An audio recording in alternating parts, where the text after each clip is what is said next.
You said only 50% of the contracts for HUBZone are actually set aside. Oh, no, only 15. The biggest barrier to small business is all the rules and regulations that we've created to protect them. No, we did $2 billion. Of that, 15 to 20% were actually set aside. The rest were open competition 8A or were procured under some other socioeconomic set aside. The 8A program, it was created to allow for new entry, but it's just become a way to bypass the acquisition process. The 8A program and the use of sole sourcing, it was meant about new entry. So when we're dealing with the federal government, they have a statutory requirement in order to set aside a certain number of dollars to small businesses. And that's because it took a statutory change, meaning that they had to go veteran first. A lot of people think the HUBZone program is confusing. It's not because the concept of the HUBZone program is confusing. It's a lot of times the way that we.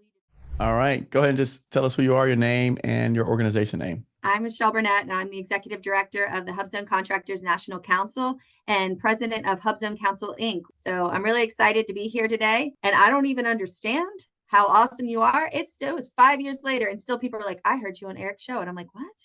No I'm way. like, man, his rotate. Oh, still, yeah, I still get it on LinkedIn where that's where people connected as they listen to my show with yours. And I was like, man, this man's marketing strategy is solid, and your rotation of content because and that's smart. It's a really smart thing because a lot of things don't change. It's true though. You're right. One thing that I've learned about podcasts is they kind of are evergreen and they live in a platform where they can go back and see a podcast from 2 years ago and it's still applicable to the day.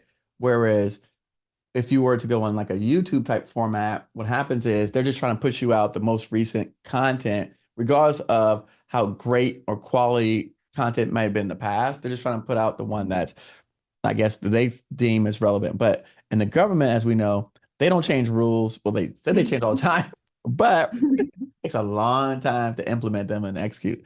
And speaking of rules, do you have any rules you want to talk about today?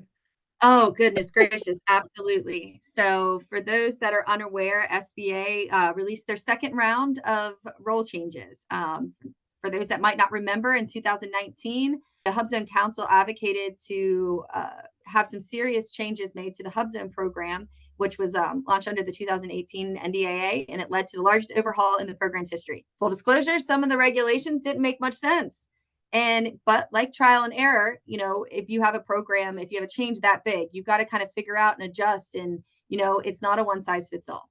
So SBA has been working on another round of rule changes, of which has been released. The council has broken it down, and we actually do have a survey, and I will send that to Eric because I'm going to tell you this thing is long, like very, very long. I was like, well, were they just hoping if they rambled on long enough that people just wouldn't read the whole thing? Now, if that wasn't, that is a smart tactic, but it's very involved. But we did break it down into sections. But we also, the way that we broke it down is we kind of did like the cause and effect, making sure that you understand what this language means, because not all of it is very clear. For those that have worked with the federal government, some of this stuff is clear as mud, and it does contradict itself.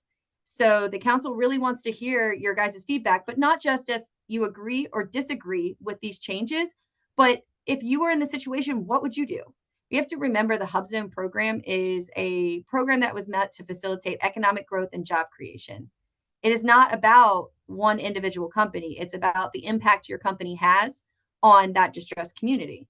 So I really hope that for those of you that are not aware, I hope that you take some time, look at those proposed rule changes, because I know a lot of people are frustrated with things that are happening, but unless we come up with potential solutions, all we're doing is, whining and complaining, and we're just a bunch of like toddlers. So you guys are all smart. So I really hope that you look at it. The main ones that I know a lot of people are in upheaval about is changing from 40 hours to 80 hours in order for employee definition. Unfortunately, I have a feeling that this is going to pass. Reason being is that we had a really big case that caught the attention of Congress and DOJ, and a lot of it was built around people with the presumption of working the system. SBA believes that it would mitigate those people that are not aligning with the intent by, at a minimum, making them pay the people 80 hours instead of the 40, like meaning that it's more substantial amount, right, and that you're not going to just hire a bunch of people. But a concession they were going to do is say, hey, you don't want a principal office. If you hire 51% of your employees from HUBZone areas, you don't need a principal office. So there's a lot of give and take in these regulations. It's pretty involved, and I don't want to bore you guys to sleep, but like when you want to come in for specific questions, I want to let you talk so then people don't just think I'm just running on constantly. Hey, that's okay. let's back up and let's start with what the HUBZone program is designed to do and what is the premise for it? Like, what's the basis for it? Because again, a lot of people ask me, let's just, what is the HUBZone program and how does it benefit me? Because again, they're looking at all these social economic programs, and right, and they're saying they're all kind of the same, but the HUBZone is really quite different from all the other ones. So let's talk about what it's designed to do and the intent of the program. For those of you that are from small towns like me, you know that manufacturing facilities and big ecosystems, those were the driving force around these economies, and especially like railways. You think about these small towns like Cumberland, Maryland, and stuff like that. That you're like, what happened to this? This town used to be like the Mecca and one of the original communities. What happened? And it's when these employers and these resources are pulled from these communities, if they do not have a way to pivot and diversify, they are kind of out of luck. So the HUBZone program was meant as a means to create meaningful employment opportunities in areas that were struggling economically. It was broken out into urban America, rural America, federally recognized tribal lands, BRAC closures, disaster areas, and now areas that are deemed by governor designation, meaning that a governor has identified a particular area they would like to extend resources and support. So basically, what a HUBZone is geographic regions that have been historically distressed. And it's all about like getting smart, intelligent business owners, people that are from these different regions that have more diverse capabilities, willing to relocate to these communities, because in doing so, they're bringing their knowledge, their expertise, and their employment opportunities. So now the concept is, and this is why I love this program so much, is because I've witnessed this firsthand. My parents were government contractors. They moved to Garrett County, where I still live. And the reason why they did is because it was a HUBZone. The entire county was a HUBZone. And I started working on the contract as a help desk. And spoiler alert, I talked like this and never shut up. So I really got to know the companies. And I could hear about the stories they were, doing within their community. And it was very clear because at the time, just like it was now, is people are like, I've never gotten a HUBZone set aside. But with talking to those people, even if this program didn't exist, they would be doing stuff to support their communities. And it inspired me. And it made me realize, I was like, if I help these people, like that's the impact that I can have. I was like, because what they're doing is just amazing.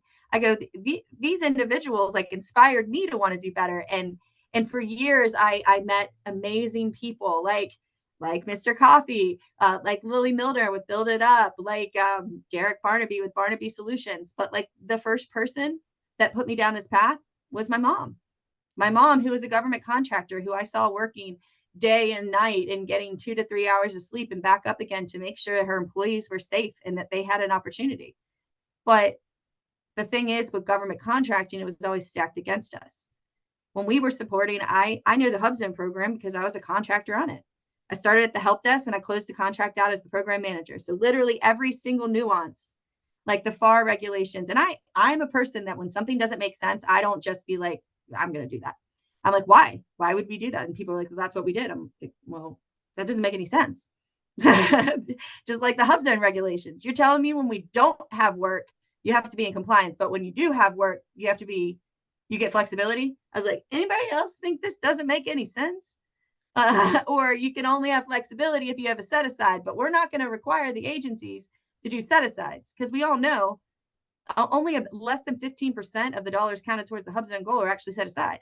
So you're saying that other 85% in which the government gets to work the system and have their cake and eat it too, they get to have all that, but the business who's now, already being exploited, they don't get any flexibility. I was like, I don't understand this. Right. So I know that was a long story, but essentially, long story short, HUBZone is built on the multiplier effect. The whole concept is to get these businesses to relocate to these areas, to hire employees from these regions. And in doing so, we'll create that economic stimulator. Same theory that you see with the multiplier effect. You go into work, you buy gas, you go to the grocery shop, you go out to lunch, and that everything is connected. So HUBZone, it ties in every component. It's not just a GovCon program. It's the program of, when it's done properly, the impact that it can have on rebuilding our nation. At least that's the way I see it. I get it. And let's talk about what are some of the qualifications to be a HUBZone company. So a business must be small and registered in SAM, and reflect that it is a small business. And that does include, in some instances, if you have affiliations. So for those people out there think that they have a large business and they're just going to create a subsidiary and make it HUBZone, spoiler alert, there is restrictions on size and affiliation, and probably going to be some more coming down the pike because there were some people that got pretty creative. So the other requirement is that you must have a principal office, which is defined by a location where a majority of your employees report, must be located in a HUBZone. However, I will indicate that as one of the proposed rule changes that SBA is putting out there, they are recognizing that this is times have been changing and a lot of industries are predominantly telework. And by having the requirement of having the physical location, we are inadvertently causing another barrier for certain industries in order to thrive in this market. So that is the concession that SBA is considering. So I hope that everybody gives their feedback, because the last thing we want is to overlook something and end up with, different gray areas that are going to impact the companies. And of course, you have to be a company that is US, you have to US based company, meaning the owners you have to be 51% directly owned by a US citizen. Now, actually, that was wrong. So can I go backtrack? You must be 51% owned by a US citizen. When I was implying directly, you don't have to be directly anymore. That actually changed in May of, I think, 2018 or 19, because prior to that, you were not able to be indirectly owned, like if you had a holding company or something like that. So that's awesome. And then, of course, just, size, small business. So I think I covered, 35% of your employees. You have to hire 35% of your employees from a qualified HUBZone. Now, technically, a lot of people get it confused because they're like, hey, I have to have 35% of my principal office staff in a HUBZone. No, you have to, those are two separate regulations. You have to agree to hire 35% of your staff from any HUBZone across the US. I personally think that doesn't make any sense because it doesn't create the multiplier effect. But essentially, the whole thing, if you look back at it, a lot of people think the HUBZone program is confusing. It's not because the concept of the HUBZone program is confusing. It's a lot of times the way that we determine that a company complies. And that's where I get a little bit frustrated, because there's different situations. Companies that are in urban America, rural America, tribal, we all have our individual unique obstacles and barriers. And for us to try to over-regulate everything and account for every single situation and put that in regulations, all it does is keep a lot of the really good companies out. And then a lot of people having to jump through hoops and spending money in order to maintain compliance with the program, when the government's acquisition strategy is counterintuitive to its mission. Did that make any sense? Or did I It just did. ramble? It Okay, made good. sense to me, but I don't know if it made sense to the audience. So let's Okay. backtrack.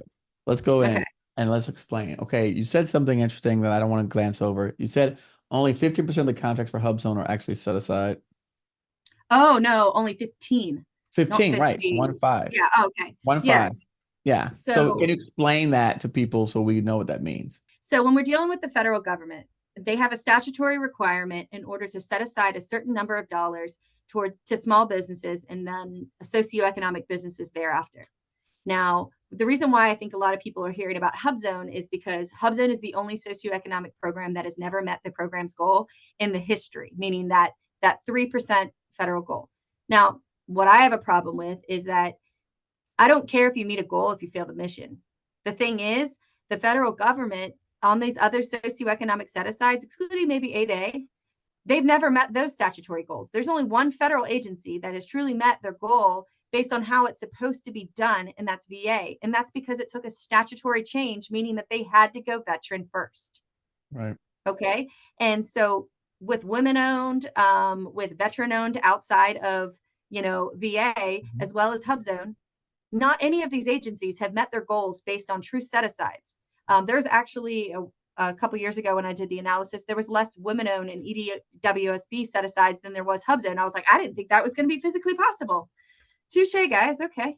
But it's because we put so much pressure on meeting a goal. We're now developing strategies to meet a goal, not to fulfill the program's mission. Right. The whole point of the Small Business Act was because of the nimbleness and because, unfortunately, small businesses do have a redundant component, but they create more jobs. So it all comes down to the job creation. We created the Small Business Act because they're nimble, they're flexible, and they're able to adjust easier than these larger corporations that are going to be over-regulated. But it's also because of the fact that through that redundancy, we have a greater economic driver. So it's all about keeping our economy sustainable. And for years, we have been declining the number of businesses. And while we say that we have millions of small businesses, these ones that are competing in GovCon, there's less than 400,000. And of those, that doesn't even mean the ones that are actually truly competing. So when we're continually dwindling each and every year, the number of unique businesses that are receiving contracting awards is declining. And it's going to continue to decline if we do not, change our trajectory. Yeah. No, I agree with you. Let's get into, again, let's explain what you mean by the 15%, because I don't think, So, was sorry, that, I didn't answer that's that. That's okay. an 80 That's all right. I thing. love what your points are. I just want to explain it for the people listening. What do you mean? Okay, so they're So, supposed to meet 3%, right, of help. So okay, total, you're saying within the three, only 15% of the opportunities were set aside. exactly. So say they did $2 billion to Mhm. HUBZone communities. And that's what they're reporting as their like we Okay. did $2 million that went into HUBZone communities. No, you didn't. No, we did $2 billion. Of that, maybe 15 to 20% were actually set aside. The rest were open competition 8A or were procured under some other socioeconomic set aside. And that Okay. has been a habitual approach under all the socioeconomic set asides for years and has been getting seemingly worse since the impacts of category management, because what it's shielding it a lot more because more dollars are going under contract vehicles. Mhm. And so it's basically protecting those individuals when they get in. And so despite the fact that them having significant growth and not being quote unquote a small business anymore, because of the way our regulations are written, the company could be now a large business, but still being able to classify that if the contract was solicited as set aside. So it's kind of like a smoke shield. So not only are the opportunities not set aside, with the introduction of the mentor protege program and with all the money flowing through that, a lot of the dollars, it's not even that they're not going to the like giving that preferential treatment, is a lot of it's still going to the largest. So that 23% that they're even reporting, that also includes any dollars that are being performed by this like under mentor protege under the cost of the contract. Mm, interesting. So No, loophole. no, right. And Mhm. I've heard that, and you said for HUBZone, it's 15 to 20. And you also mentioned the other programs are not meeting their goals, with the exception of the VA hospital. Um, The the um, VA veteran program, not the VA hospital. okay, veteran program. Yeah. Understood. Well, I think about VA hospital because they typically favor the veterans program. So I always, Well, they're required to by statute. yeah, right. So that's why I always think about them. But yeah, it's the veterans program. But I just want to make sure I don't miss that point for people listening to this, because I know it, but I just want to regurgitate it so that everybody hears it. So out of the 23% goals, right, do you know, or do you have any idea of what percentage of those are advertised as a set aside publicly? Do you have Yeah, any? I mean, if you, while we're doing this, I can actually look it up for you right now. So this right here is something one of our members created. Essentially what he did is he created an interactive tool that anybody can use. I do have it on the public side that you can search in set asides and it'll give you the information about the contract award, but you can even search like if I want to go energy, okay? So it'll show if there's anything that's come out with that, okay? Now, if you go down to different ones, so this is Air Force view, that would be a set aside, but it'll tell you what might be available or Mhm. what has been awarded and things to that regard. And it gets pretty interactive. If anybody wants to, I can give you Chris's thing, Okay. but a lot of these data is being pulled from it. So what I'm doing Right. is I'm going into USA spending and I'm going to go into special designations and click on Sure. historically underutilized hub zones. So, and I'm going to go Sure. FY 2024 spending. Basically, when I just put in FY Yep. 2024 and I did hub zone spend, what it's going to show me here is Okay. the number of contracts Mhm. that went out. All right. Wait, now you chose recipient type HUBZone. Okay, gotcha. Yep. So that's all this is. So this is going to show how many Yep. contracts actions were taken. So show contracts and then contract vehicles and things like that. And it will identify the companies. All right. Sure. So a lot of times now you'll see all these things and the number of them. All right. Okay. Now, if I go down here and click on type of set aside, Mhm. and I'll throw in HUBZone set aside or HUBZone sole source. Yep. Okay. Let's see how this number drops. 1,202 and 299. So of the dollars being counted for HUBZone, and take into consideration a lot of DoD gets a little bit delayed for numbers, but I can assure you that it's not going to be a game changer. But that gives you a clear indication of the contracting actions. So 1,202 contract actions, 299. Let's go back out, take it off. Just to reiterate, to show you guys the difference, 60,801.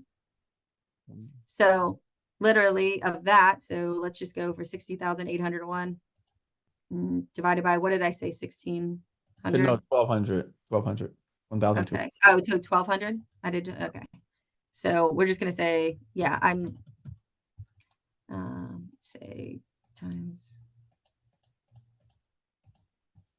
Okay, I don't know what I'm doing here. Wait a minute. Why am I doing this? Oh, I put it in the wrong order. Sorry.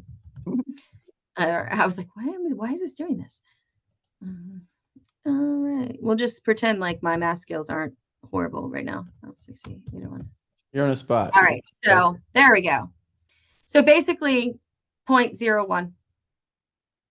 So we'll round up. We'll give them 0.02 of those contracting actions. So now that's not the dollars spent. So that's why I'm saying the percentage of dollars when we go in with the contracting actions. So what that also means is, you know how a lot of times people get onto opportunities, but they don't really see anything.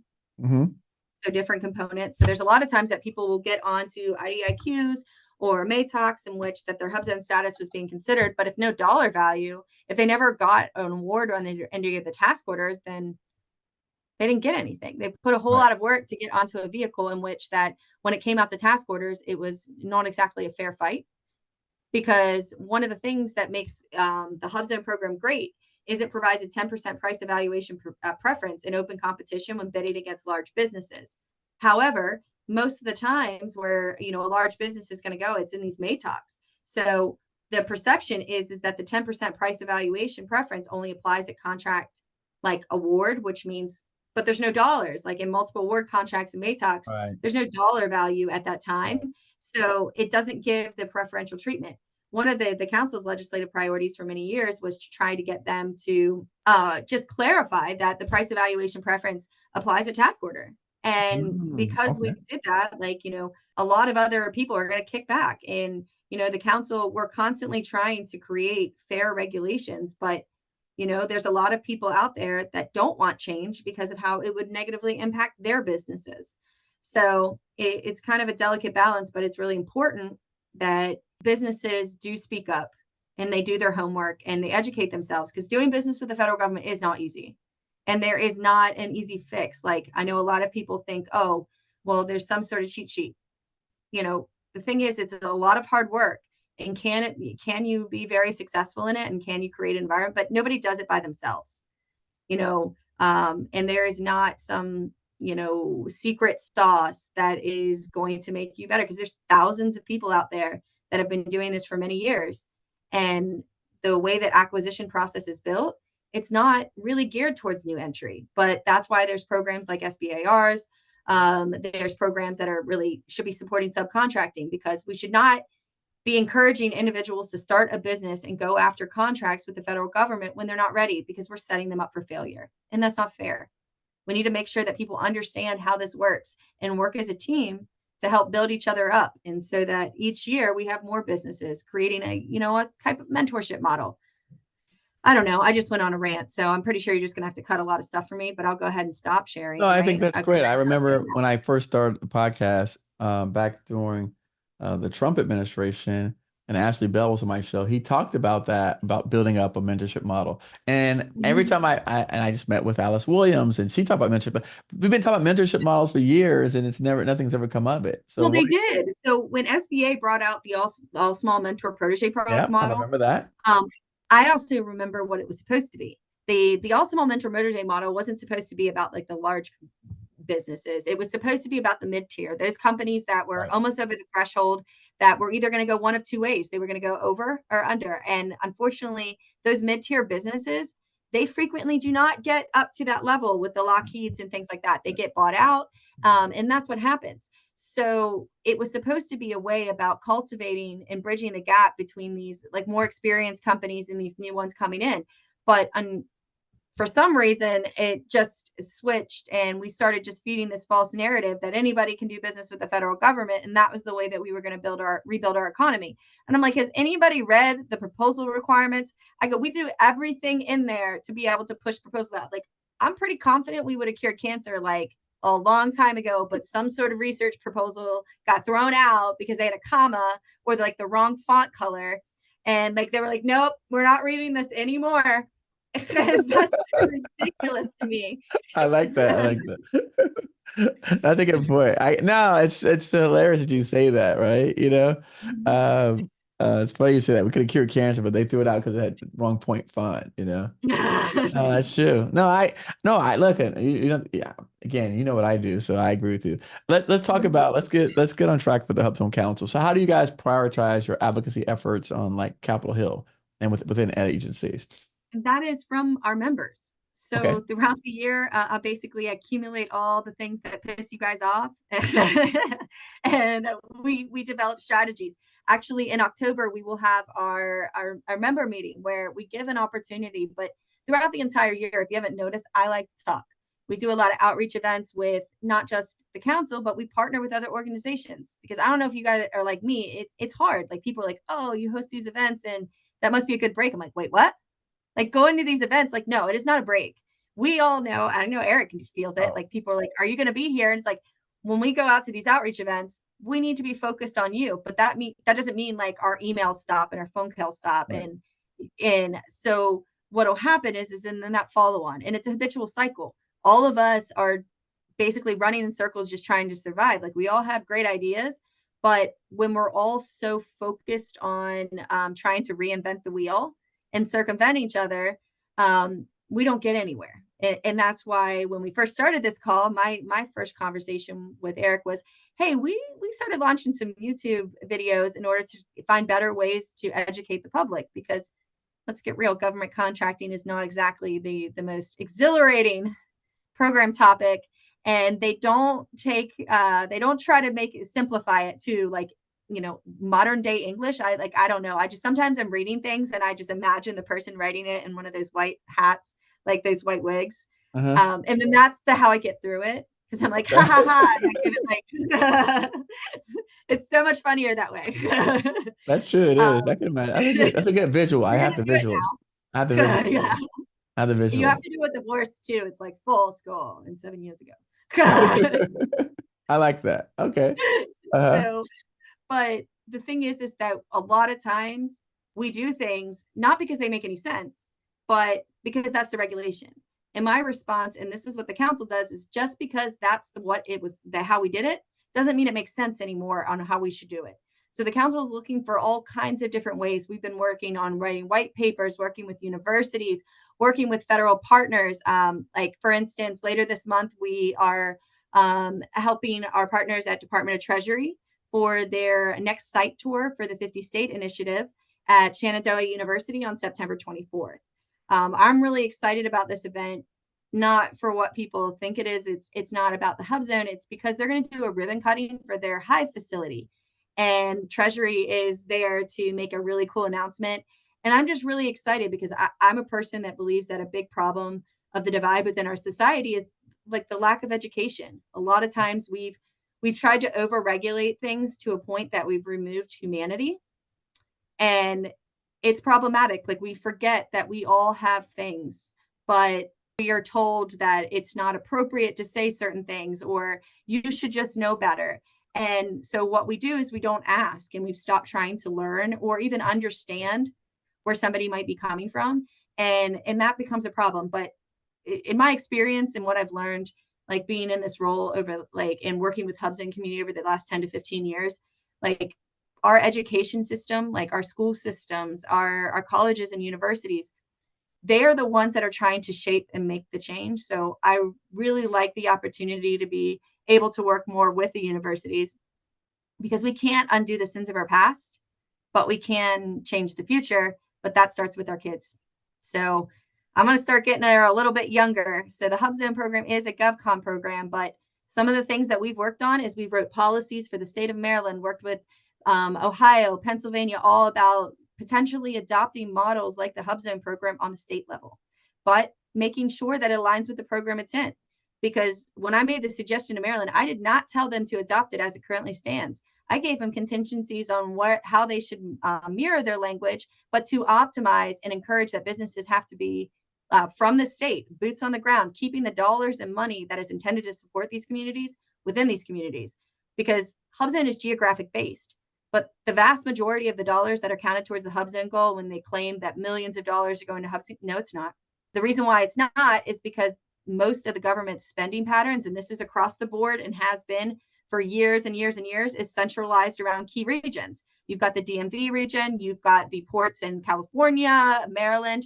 You've seen a significant rise in probably the Texas region as associated to the border.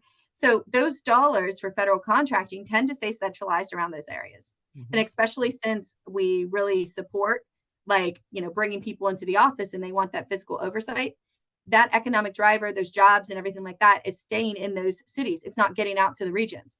So if we truly want equity, we need distribution of wealth. In order to have distribution of wealth, if we're going to use government contracting, because their thought process is, hey, it's the largest purchaser of goods and services in the world. Like, this is a way to rebuild our nation. Well, it doesn't work unless you address the acquisition things. And so since our policies, our procedures, and our acquisition strategies have been consistently about keeping work in these certain regions, if you don't change that language and you don't create incentives which will allow these companies that are not in these regions to be more competitive, aka why they did the price evaluation preference for HUBZone. But these exceptions are only helpful when the government is not developing acquisition strategies that are counterintuitive. I mean, I'm not trying to pick on State Department, but when I used to work in BD before my role, State Department did a multiple award, a single award IDIQ as a HUBZone set aside, with all employees being on site at the State Department with SEC guidelines with first right of refusal. And it was very significant. I'm reading it. I was like, this makes zero sense, because you don't have any control over your hiring. There's no HUBZone within a surrounding area. So basically, by soliciting this acquisition, you are making it nearly impossible for the company to sustain compliance. And I'm like, I go, and my thing is if it's first right of refusal, how I would have looked at it from the acquisition strategy is like, of the personnel that are currently supporting the effort, if you're trying to get them to sustain, what is the percentage? Is the vast majority of them women? In which case I would say women set aside. If the vast majority happen to be like right, men or veteran, make sure that if the intent is to take care of the people, your acquisition strategy should align with the program's intent. The women-owned program was designed in order to bridge the gap of, for women. It was as part of the civil rights movement. Veteran-owned, same component. That because they believe that the understanding is they would understand the unique obstacles of these individuals and be more receptive to bringing them in and giving them fair living wages. Okay, they're all jobs programs. HUBZone is the only one that's geographic based, and it is the only socioeconomic program out there that is geographic based. Everything else is identity politics. That's why it's always made sense to me. I love HUBZone because it's not about any one person. It's not about what makes us different. It's not about, agreeing or disagreeing. It's about developing an infrastructure and providing support to build up our entire community and make the next generation better than what we inherited.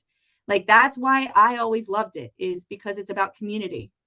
At least it's what it is for me. I don't know if it's like that for everybody, but like, that's why I connected with it. So you mentioned a couple of things that you're working on, but what are some of the top policies that you're working on now? So the price evaluation preference is a huge component. And actually, I can even do shared screen again and hopefully not screw it up as much.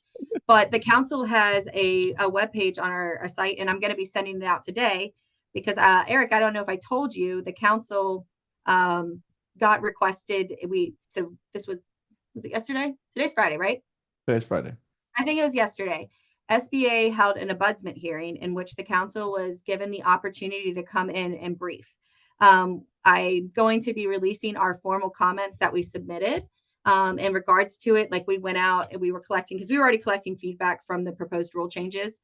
And basically, we incorporated a very devil's advocate side. Like, we understand, like, the introduction of mentor protege and joint venture is significantly impacting, new entry. There's no question about that.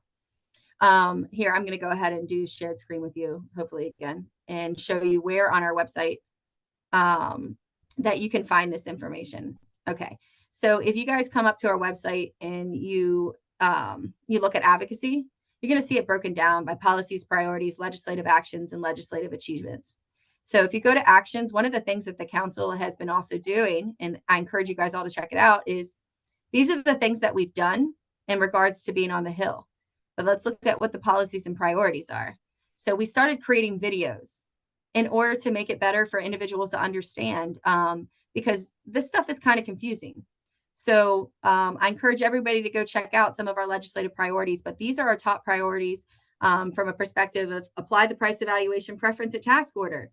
Because what's the point if most of the dollars in which a small business would be competitive was at the at the award level, like you're not giving them, they have no chance of actually getting a return on their investment. So, and it's just not fair. The limited, a lot of companies, two of the big things that we're trying to have change, and SBA agrees wholeheartedly, is some of you might not know that if you ever heard the question of like, why is this one side of the street a HUBZone and the other side not? Well, it's because it's broken down by individual census tracts. And what happens is that like it's where those census tracts were lined. But there's also another caveat. There's a lot of areas that would qualify, meaning like there might be more zones. Baltimore is an example where more areas would qualify. However, there's a statute that says no more than 20% of a metropolitan region can qualify as HUBZone. But the thing is that the way that we track metropolitan regions, you could have a metropolitan region be in multiple different states. So for instance, where I grew up in Hampshire County, it was being classified as a metropolitan region. And I can assure you it is nowhere near a metropolitan. It is not, definitely not. But because of its proximity to Winchester, Virginia, I was like, wait a minute, that's not a different state. Right. So like Hampshire County was able to apply for the governor designation because there is caveats like that. So two of the things we were trying to do is get that 20% cap removed. The 20% cap is only there because we tied the statutory requirements to HUD requirements. And with HUD, there's money, there's funding, there's things like that are associated to it. So it makes sense why there has to be a limit. But for HUBZone, it doesn't make any sense. If these areas are economically distressed and they meet the statutory requirements per a threshold, to keep these other areas out based on this erroneous thing is ridiculous. You know, we're not offering it to other people. The other thing is that with the governor designation, it's awesome that these governors can come in, but they can only ask for 10% of the qualified areas. The thing is that we all know the areas that would qualify for the governor designation. Why not just add them in? We are recovering from a global pandemic in which companies and people are just trying to survive. If we can just remove an unnecessary, irrelevant language that shouldn't be there in the first place, but it's ridiculous how much time and money we have to spend. Redefining attempt to maintain. As I said earlier in here, the thing is that the only way a HUBZone business can receive flexibility at the time of their annual recertification, meaning if they drop below the 35% threshold, is if they are actively performing on a HUBZone set-aside contract. Now, the problem is that the vast majority of the dollars counted towards the HUBZone goal are not actually set aside. So despite the fact that the government gets to take credit for it, the small business does not have the flexibilities that intent was behind, because we recognize when you start a contract, when you get ramp up, or if something happens, things happen, and you can't, it's a constant roller coaster. You can't expect individuals to always be on. And that's the reason why that flexibility was created, but it's just being taken way too literally. So I'm like, guys, if the government is taking credit for it, you should have flexibility. But also another component is it only applies to prime. What about all the companies and industries that are very predominantly in subcontracting? How do you expect companies to prepare themselves for prime contracts if you're creating yet another unnecessary burden at the subcontracting level? So we just need to find a better way to ensure that we're being fair, because right now, the government is not being held accountable to that, but the businesses are the ones suffering. And it's just not right. Align the rulemaking process for SBA and the FAR Council. The SBA spends an exorbitant amount of time to try to make regulations make things fair. And then they boast it out to the public and they let people know, but they update the CFR. the thing is that when it goes years, it took almost 8 years for similarly situated to get from the CFI to the FAR. And what happens when there's inconsistency there, all it does is it tells the government agency, you don't have to use this. And when we Right. have inconsistency, people don't want to. Right. So, and like obviously, what we all fight for is expanding sole sourcing, because the 8A program it has a great intention. It was created to allow for new entry, but it's just become a way to bypass the acquisition process. So like every socioeconomic program has the ability to do sole sourcing. And personally, like I think that if an area is, predetermined to be economically distressed, the money should be going there. Or if it's a region or contract that is more prevalent in a region for women, like we need to make sure that our acquisition strategies align with these programs' intent so we can maximize the impact. And I mean, I don't think that our continued focus on category management is any secret. So, in addition, we're obviously always working with SBA on reforms that related to subcontracting, which we do alongside our partners at Montgomery Chamber. We focus on a lot of things with mentor protege, joint ventures, the things that impact these businesses. But in regards to statutory change, because all of that stuff is very heavily regulatory, this is just what we are saying on the Hill. Hey, this is what we need changed. But I hope you guys all check it out. And I really do hope that people take some time to familiarize themselves with the new rule changes, because I don't want to have all those calls with people that are upset because they felt blindsided. But I get it. It's hard, but you really do need to make sure you educate yourself, because if you understand the mission, it makes it a lot easier to maintain compliance. Can you share a good story that came out of the HUBZone program? Someone that, Absolutely. I can name like 15 million. yeah, let's We share some good literally stories, did a because whole I think we pull people down enough, and we talked about all the crazy rules. Let's talk about some of the good stories that have come out of these programs. Absolutely. So I wouldn't be so passionate if I haven't seen the good, because otherwise, like, why would I continue to do this? Right. Why would I dedicate my life to that?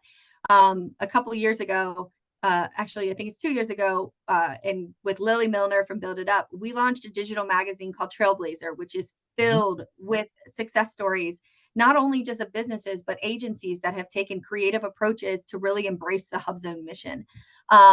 One company that comes to mind that I was just talking to yesterday about the rule changes is Tevitt. They are out in Tennessee, and they are a company that every person that I've ever met, the love and admiration that they've had for that company. And when their community lost its HUBZone status and they had to relocate, not only did they not want to have to add that additional commute for their employees, they created shuttles and buses and things like that to make sure that their people weren't put out. In my experience, a lot of the businesses that I meet within the HUBZone community are individuals that, if supported, would be the ones that could change the world. And I always joke about that. If anybody see me running around in a superhero cape, and I go, I do this because of all of you, because I hear the impact that you have within the community. I still remember the first conversation I ever had with Lily Milner. She was in Baltimore, and she was telling me about what their company had done, and went to a less than affluent area in Baltimore. And with the first week they were there, they were robbed at knife point and stuff. But by the end of it, the very people that would have been the ones harassing them were the ones that were embracing and protecting them, because they moved in and they worked to provide a resource to the community. They were treating them like they were human beings. They revitalized the community. They didn't come in with the intent of pushing other people out. And unfortunately, within our society, a lot of times we don't think about it. We don't think about the cause and effect, and how our actions impact others. We've become very narrow sighted, and being able to work with people like, Tim Akers, from where he was at Morgan, is now out in California working on the measures with quantum. But I will say the story that obviously changed me the most was my own. My parents moved to Garrett County, and I didn't really understand government. I understood government contracting from a high level, but what put me down the trajectory of this is when I was working for them, and it was doing BD, and we were trying to advocate for the rule changes under the NDAA. And I started doing interviews with people at our work. And these were women, they did not, I would have never expected to see them cry in my entire life. They were like those people that you're like, yeah, I wouldn't mess with them. Like, not because they were like bulky or anything like that, but we all know what you're talking about. It's like they don't Yeah. put up with any crap, Right. And I was interviewing them about the impact that it had. What would happen if Garrett County were to lose its status, or what would happen if GCC would have never came here? And I saw women that I don't think I'd ever seen level of vulnerability break down into tears, telling their story about, and it was genuine, it was real. I could feel it. And how before that GCC had come there, um, that she had to work 3 jobs. She didn't have health insurance. She never dreamed about putting her daughter through school, and that her daughter had just graduated with a dual degree in engineering, chemical engineering, and like some other like nuclear, something super, super smart. And that she was being recruited to come back for the master's degree. And she's like, and if that GCC would have never came here, that would have never happened. And it reminded me, because I knew the contract was about to end. I understood what that meant, but I also knew that none of them did. That if that contract ended, being out in the middle of nowhere in rural America, it is hard to find it. Right. I watched my mom for months, like not sleep, but be working till 2, 3 o'clock in the morning, then back up at 6 o'clock, just trying to find a home for these people afterwards. And that's when they were awarded the contract with VA. But it wasn't because it was easy. When we first had the contract, SBA wanted all the personnel to be in DC. So we have a HUBZone contract, but they don't want the work to be performed in a HUBZone area. It's not because we weren't outperforming everyone 10-1, but it's because we get caught in these mindsets of this is the way something has to be. We kind of don't even think about, does that make any sense? Right. And are we completely being hypocrites? So we had to fight tooth and nail and work 10 times harder in order to keep something that, no offense, should have always been being done in a HUBZone region. So that experience is what put me down that trajectory, is because I go, I understand what's going to happen, but they don't. And these are my friends. I care about them.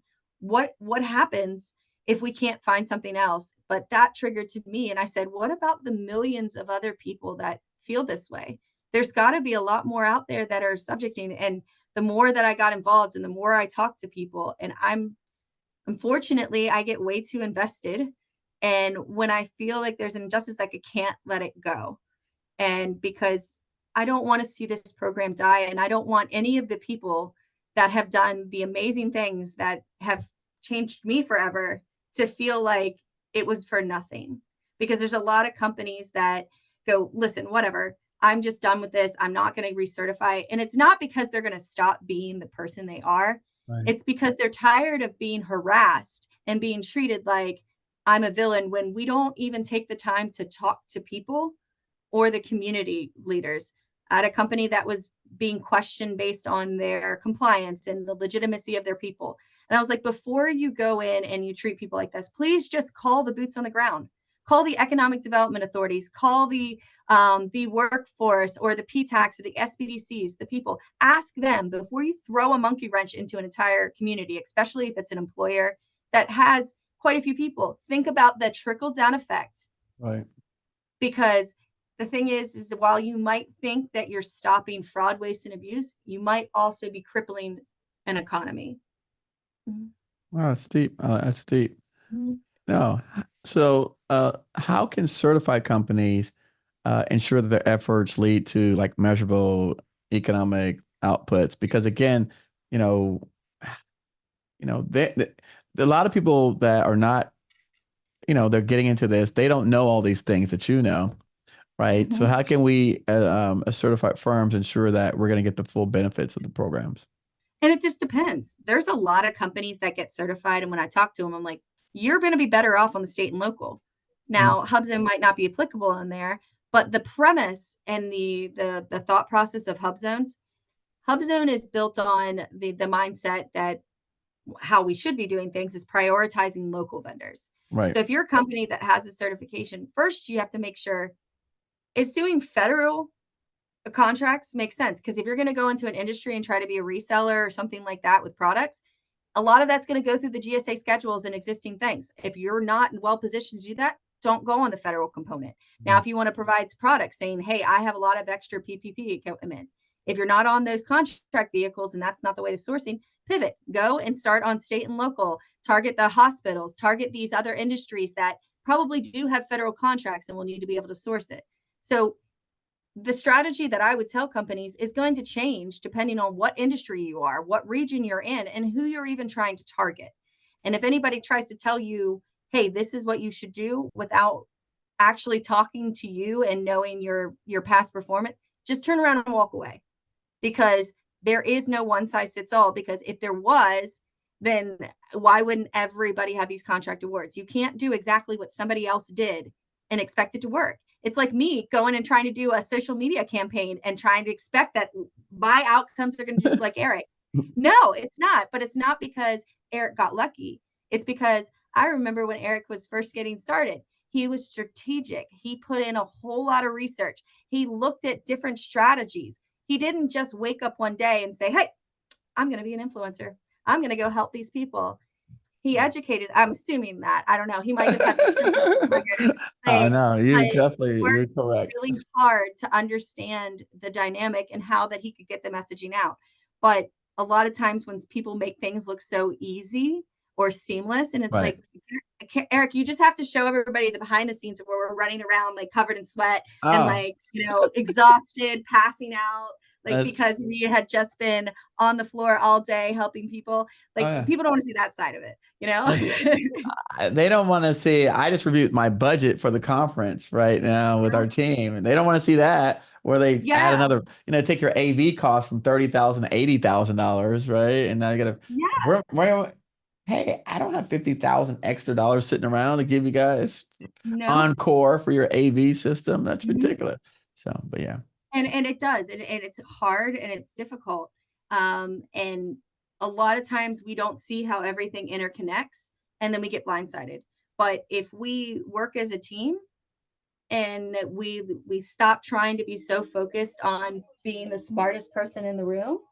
So let's go back to talking about what small businesses can do. And I know that HUBZone, I see, or since I've known you, you're always setting people up to like speak to Congress and lawmakers and all that kind of stuff. What kind of tools and resources are you giving small business communities so they can effectively talk to lawmakers? What does that look like? Because So I mean, out of all the people I've seen, you the only one that does it the best. I mean, I know all these other organizations, but you're always up there, like sending people to speak on your behalf for HUBZone Council. so the reason why we do this is we have a great advocacy team with Madison Services Okay. Group, but and I really like, ironically enough, the president is Elizabeth Sullivan. Mhm. Her mother was obviously the founder, Ann Sullivan, but obviously runs in the family. We all have running jokes about like we're the next generation. We work together, but she was actually an elementary school teacher, and when I found that out, and we say she worked with toddlers, I was like, is this why you're so good at this? Because trying to brief Congress is kind of nerve wracking, obviously, but even briefing SBA on earlier this week, Lizzie represented the HUBZone Council in the ombudsman hearing at the SBA to discuss the issues surrounding JVs and mentor proteges. Um, and that kind of stuff, like it's very structured, has to be very controlled. But what I like about how Madison helps prepare people is that we work as a team in order to get feedback from our members. So for instance, right now with the SBA rule changes, it doesn't matter just what Michelle thinks, because I can't look at things from every different perspective and I can't speak for all of you. I don't know what is impacting you in your community unless you've told me. And I know a lot of times, so what we do is we go out, we ask the community the questions, we bring it back in, and then we work as a collective. We have individuals, different advocacy representatives and different people on groups on our board that come in and help us with drafting these responses. And we put the final submission in. So actually today, after we get off this call, I'm going to be sending out our weekly update in which I'm going to be sharing with everybody our formal response that we submitted about the JVs and mentor proteges. So we're constantly looking for different ways, because at the end of the day, we can sit here and whine and complain and we can, run our fists, say, meet your goal, but nothing is going to happen without statutory change. No matter how much we work with the agencies, no matter how much that we do socioeconomic set asides, if the regulations do not allow us to align with these intents, like we're just going to be working to meeting a goal. We're not going to fix the problem. So with the council is I'm sorry, it sucks. The amount of time it takes to change just one word and the amount of energy, but the solution should not be not do anything. If something is broke, then let's work to fix it. I like the analogy, don't throw the baby out with the bathwater. So we have a lot of brilliant, amazing people across the nation. And what I'm just hoping that we can do is we can find a way that we can look past our differences and try to come together and be the change. Because I know we all point the finger and we want to pretend like it's a president's fault for what happens in our nation. But the way our Constitution was built, we are a nation for the people, run by the people, meaning that our governors should have more control of what happens within our boundary lines than our president does. A lot of the state and I think a lot of our problems is that we are trying to overregulate things to an extent, and people are going to push back. We are structured. We're not all going to get along. We are not going to all think the same way. It's never going to happen. But if we respect each other's differences and we look at the way that we were structured originally, allowing these states, and not just the states, the communities, the localities. I'm sorry, the regulations in Garrett County and how we treat things should not be the same way that we do in Baltimore and an urban region. And it's not, we're in the same state and we can have certain things that are the same, but like we cannot adhere to those same models because our community, our infrastructure, and our just the way that we think is going to be different. And it doesn't mean it's wrong. It doesn't mean one person's wrong and another person's right. It means it's different. So if we need to go out and educate people, because I did jury duty earlier this week on Monday, and I was so appalled that I came out and wrote a community development program. And I'm going to be writing a letter to Department of Justice because I was like, man, I didn't realize how far we had fallen until I sat in that room, because everybody's like, jury duty, you need to get out of it. Like, just tell them you don't get out of it. I was like, no, I can't run an advocacy organization and then be getting out of it. I can go. I'm going to go. And I sat in that room and listened to what was happening. And I was appalled. I was appalled because the individual was like, hey, usually this is a 3-day proceeding, but we know you guys are busy and you have places to go. So we're going to give you the facts and this is what it's going to be. Nobody's asking questions. And the outcome that it is they're like, indict this person. This was a person that 4 years ago lost their infant and now they're trying to indict them for full. And I'm like, this was a premature baby that, came home, had only been home for a few weeks and there was no indication, no follow on. There's other children in the home. There's no follow on. I was like, so you're sitting here villainizing this person when if you had a concern that this was, child abuse, why is it 4 years later that you guys have never checked on the other child? Or is this a tactic or a PR stunt? And everybody's like, oh, indict. And the reason why they did is because they want to go home. They didn't want to have to come back. We already knew, but that was heavily inferred. And so everybody in the room, I was the only person that fought it, because not only did they not let people anonymously submit their things, they were like, everybody raise hands. That's what we're here. It's all about honesty. So everybody in the room raises their hands. They're like, oh, obviously it's unanimous. I'm like, no, it's not. But that's that pack mentality. So if our justice system is built on the fact that your shot is based on a jury of your peers, if a jury of your peers is individuals that are just trying to get out, that is not a fair trial. So if that is the reason how we're selecting individuals and we're claiming that this is a fair fight, when individuals are going in there and not allowing all the facts, because we used to have people where they'd come in and we'd have experts and stuff, but we don't need all that. We don't need all that. And I'm like, I need that. I need all of that. Sure. I didn't realize it was that way. I did not realize it. It is. And it was majority rule. So the thing is there's absolutely nothing I could do. And I feel horrible for those people, because I can guarantee, I'm not even an attorney and I poked so many holes in it. But there's a couple people in there I got through to, but when you're in a pack mentality, they don't want to do it. And you only need to have over 50%. It doesn't have to be unanimous. So if you're in a room full of, individuals, they don't want to leave, they're just going to pressure you into that. Wow. So, and they even told us what time we'd be getting out of there beforehand. And based on their schedule, they had the presumption that we would only be in there for 5 minutes. They made a decision. So the amount that appeared to be coerced on what was happening there was appalling. Wow. But also it made it very clear how many people had no idea how our justice system works. Right. And I was talking to school kids, and we stopped teaching it. We stopped teaching how people's voices matter.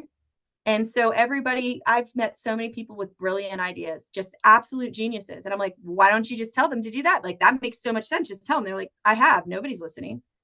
And it's infuriating to me to be surrounded by brilliant people all the time, and them feeling like these ideas that there's nobody to tell. And I don't agree with it. And I just want to be able to put those people in a position where they can do what they're meant to do.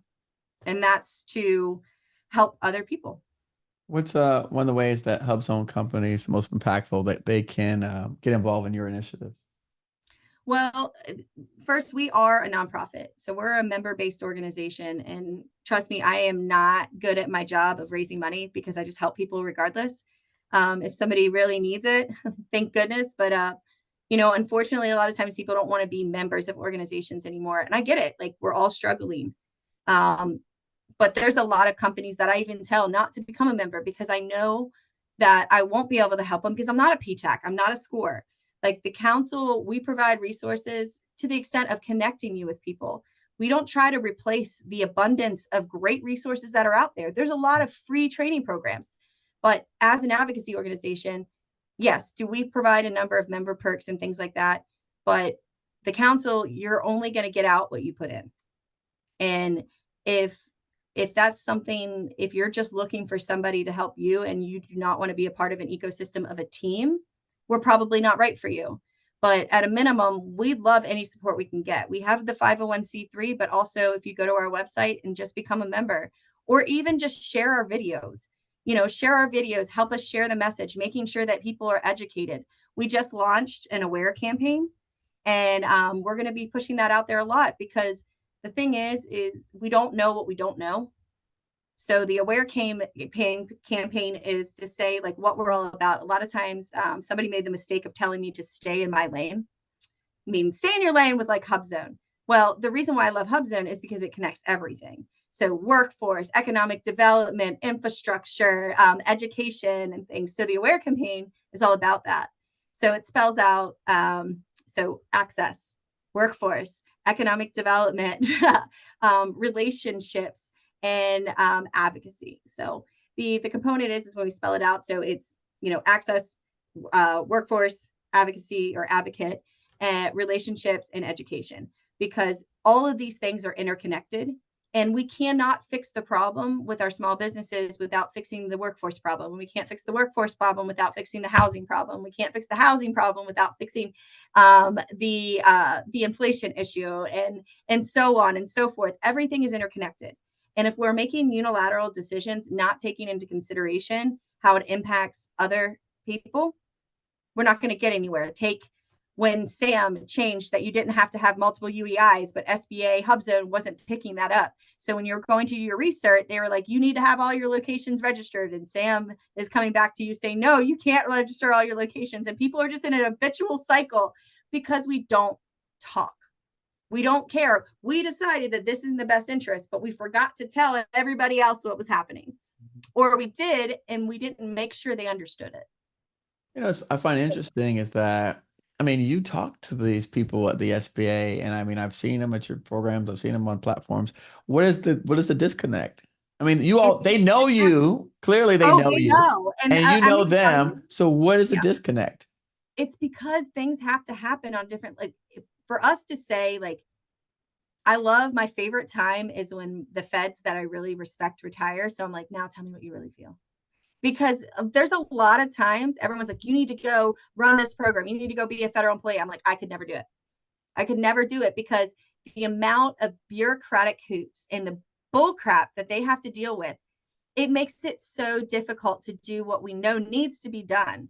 Right. The thing is that even with SBA, there's so many obstacles. There's sometimes when SBA is like, I just need to send out this message to people, but it's going to have to take 2.5 weeks to go through the whole process for comms and everything like that. It's already been approved. There's nothing wrong with it. I'm just going to let you know what's going on. And if you happen to get it out to the public earlier rather than later, I would appreciate that, because you can't task me. She Right. can't ask me to do anything Right. because there's a rule that says she can't. Right. So like we incentivize people to do partnerships, but then we tie their hands behind their back. An example is, we sit here and we've spent, I don't even know how much money on what is the barrier to small business. And I'm like, oh my God. And then I sit on these calls and they're like, oh, it's fiber and stuff. I'm like, yeah, that might be from a region or an economic. I said, but not GovCon.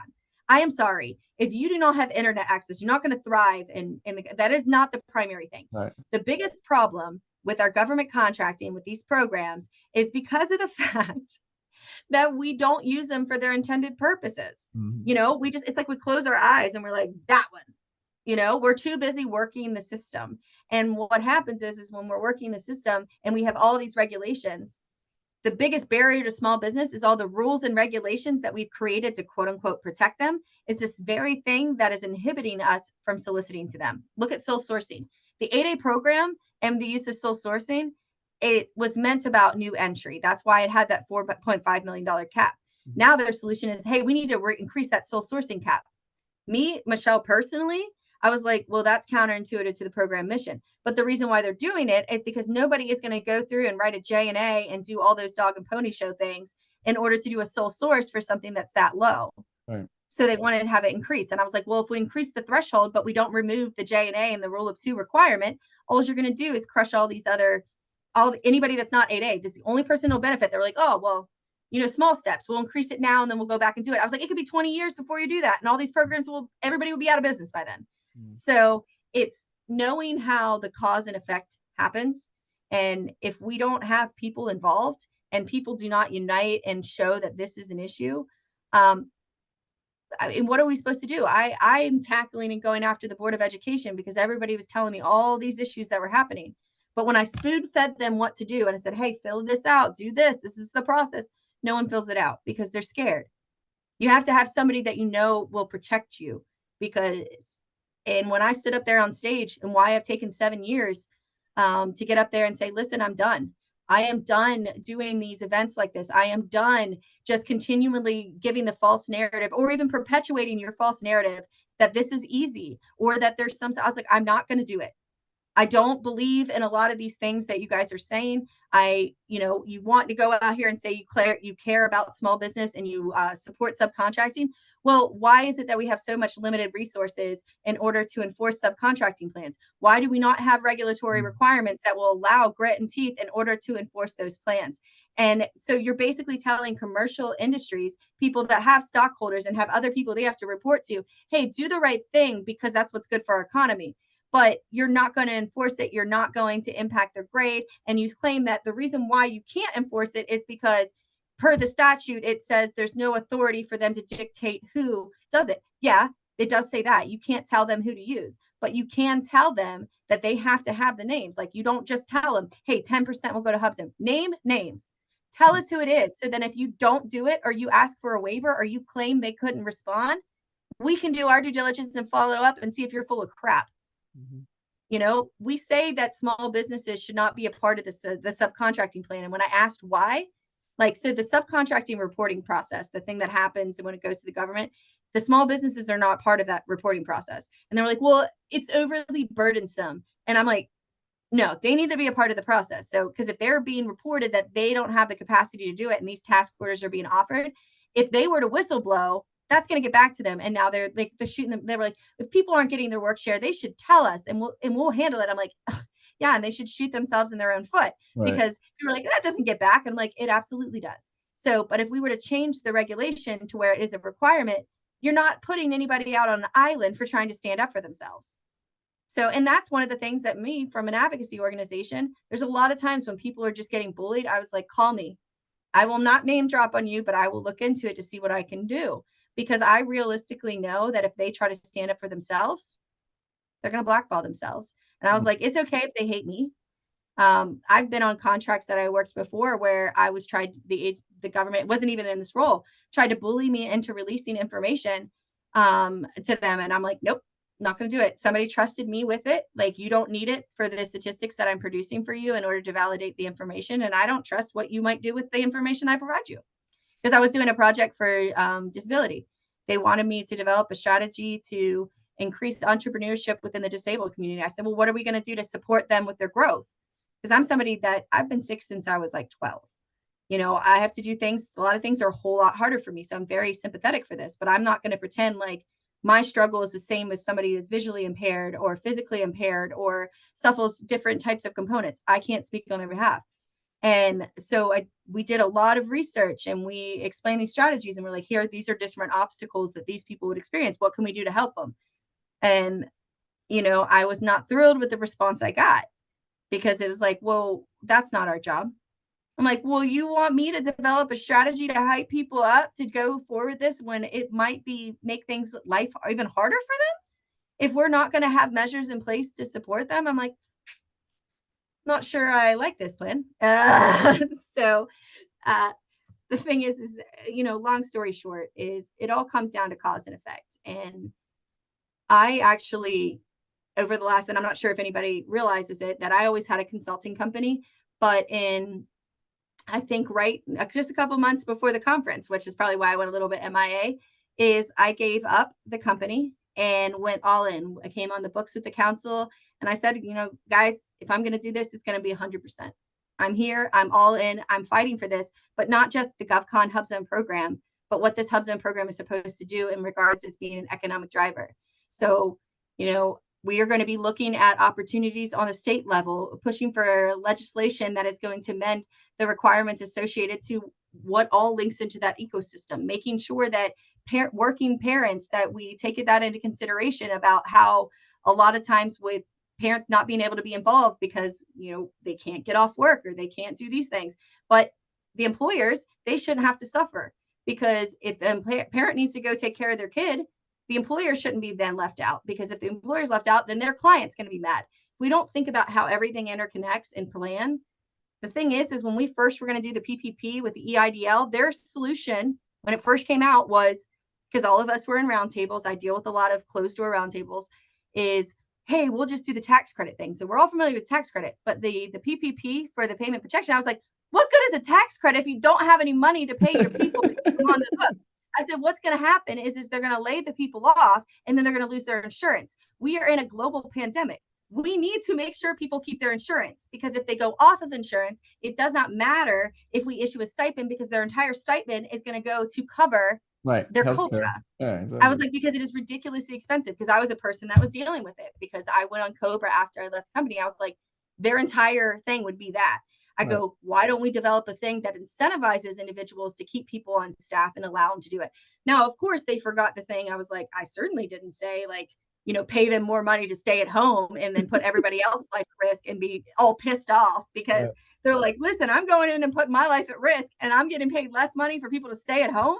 But we did that. And I'm like, who thought that was a good idea? And then I talked to staffers multiple times where I was like, so how'd that work out for you? They're like, yeah.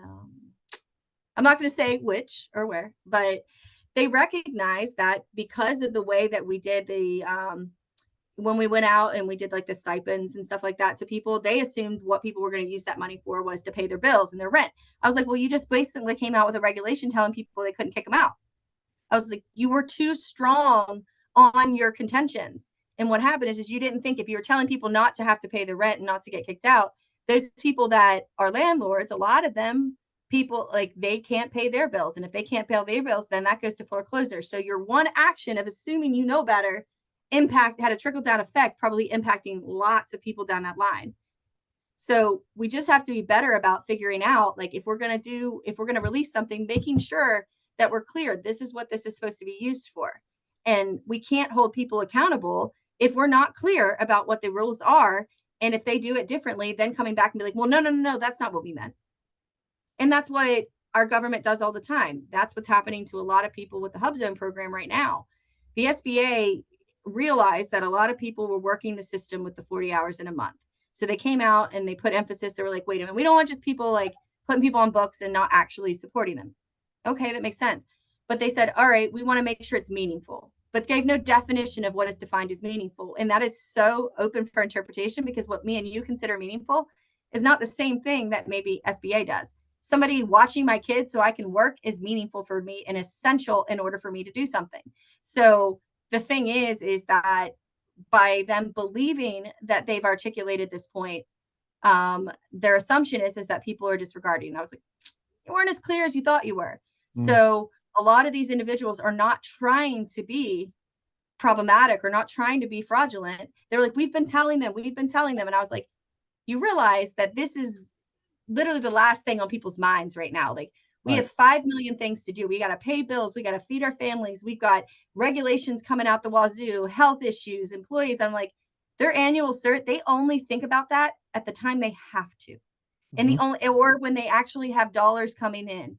I was like, so nobody is going to expend resources to maintain compliance with a program that, no offense, provides no direct return on investment unless you get a set aside contract directly from it, which are a rarity. So for us to have the assumption that all these companies should know better is the same assumption that we should have for all these contracting officers and all these agencies. They should know better.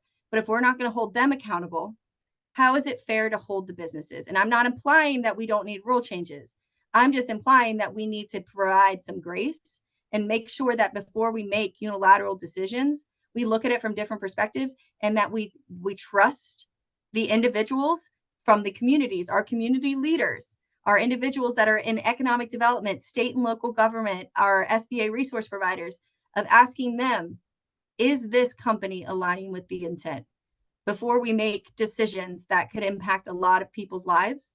And unfortunately, like, we've just stopped caring about people. Mm. And it's because we keep putting ourselves in pockets and dividing.